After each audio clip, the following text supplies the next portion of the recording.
Assalamualaikum warahmatullahi wabarakatuh. Yang terhormat Bapak Pengampu Dr. Yusuf Setiadi, izinkan kami kelompok 3 dari kelas MJ301 untuk mempresentasikan tugas ujian akhir semester dengan tema Ketahanan Nasional Studi Kasus Pulau Sebatik dan Tawau Indonesia Malaysia.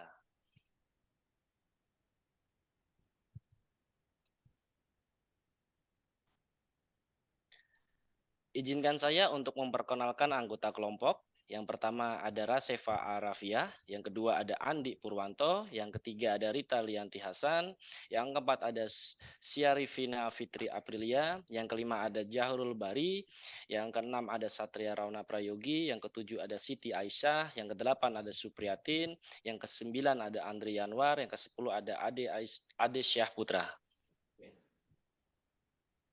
Latar belakang ketahanan nasional adalah suatu konsep yang mencakup berbagai aspek kehidupan suatu negara untuk dapat bertahan dan melindungi kepentingan nasional. Poin-poin dari ketahanan nasional yang pertama adalah landasan bagi keamanan dan pertahanan negara. Yang kedua, membentuk semangat kebangsaan dan identitas nasional. Yang ketiga, membangun sumber daya manusia. Yang keempat, pengelolaan sumber daya alam. Dan yang terakhir, kerjasama internasional. Kasus sengketa Pulau Sebatik dan Pulau Tawau antara Indonesia dengan Malaysia memerlukan penanganan secara serius akan sejumlah potensi ancaman keamanan dan ketahanan di mana wilayah perbatasan merupakan wilayah yang sangat berpengaruh pada kedaulatan suatu negara. Berikut adalah rumusan masalah. Yang pertama adalah bagaimana ancaman keamanan nasional yang dihadapi oleh Indonesia di wilayah perbatasan Pulau Sebatik dan Tawau.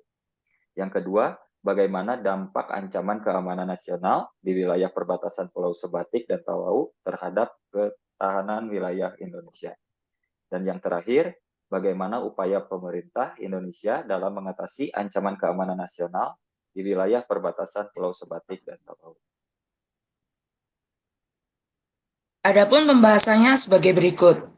Sengketa Pulau Sebatik dan Pulau Tawau, ya, dalam hal ini yang terlibat yaitu Indonesia dan Malaysia, serta pihak lain seperti warga Pulau Sebatik, serta pihak-pihak lain yang berkepentingan. Lalu ancaman keamanan nasional yang dihadapi oleh Indonesia di wilayah ini adalah meliputi ancaman militer, politik, ekonomi, sosial budaya, dan lingkungan. Berlangsung sejak masa kolonial Barat, ketika Pulau Sebatik dibagi menjadi dua bagian oleh Inggris dan Belanda, dan hingga saat ini dengan adanya berbagai insiden dan konflik. Lalu terjadi di wilayah perbatasan Indonesia dan Malaysia, khususnya di Pulau Sebatik dan Tawau.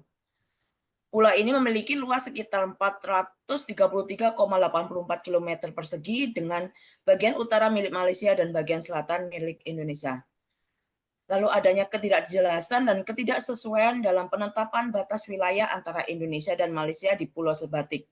Selain itu juga, kasus ini dipicu oleh adanya perbedaan dalam hal pembangunan, kesejahteraan, dan pengawasan di wilayah perbatasan. Kasus ini dapat diselesaikan dengan cara-cara yang bersifat preventif, persuasif, dan represif. Ancaman keamanan nasional yang dihadapi oleh Indonesia di wilayah perbatasan Pulau Sebatik dan Tawau adalah sebagai berikut. Ancaman militer, di mana ada infiltrasi dan provokasi dari pihak Malaysia. Lalu ancaman politik, adanya klaim dan tuntutan dari pihak Malaysia yang dapat mengganggu stabilitas dan integritas nasional Indonesia. Lalu selanjutnya ancaman ekonomi, ketergantungan ekonomi dari warga Pulau Sebatik terhadap Malaysia yang dapat mengurangi kemandirian dan daya saing Indonesia. Lalu ada ancaman sosial, di mana ada perbedaan sosial antara warga Pulau Sebatik yang berada di bagian Indonesia dan Malaysia dapat menimbulkan konflik yang mengancam persatuan dan kesatuan.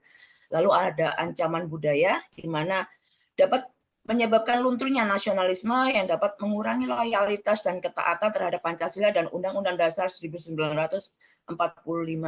Dan yang terakhir yaitu ancaman lingkungan, adanya kerusakan lingkungan akibat eksploitasi sumber daya alam di Pulau Sebatik, baik oleh pihak Indonesia maupun Malaysia. Ya, berikutnya. Adapun upaya pemerintah Indonesia di dalam mengatasi ancaman keamanan nasional di wilayah perbatasan Pulau Sebatik dan Tawau, antara lain adalah upaya preventif, kemudian juga persuasif, upaya represif, adanya pembangunan, kemudian juga ada upaya pemberdayaan, dan juga upaya pengembangan.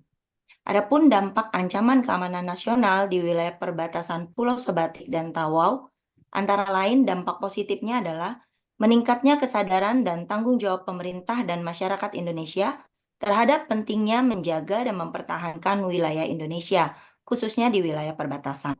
Namun ada dampak negatifnya, yaitu menurunnya kualitas dan kuantitas wilayah Indonesia dari segi fisik, politik, ekonomi, sosial, budaya, dan lingkungan yang dapat mengancam kedaulatan, integritas, stabilitas, dan kemajuan nasional Indonesia.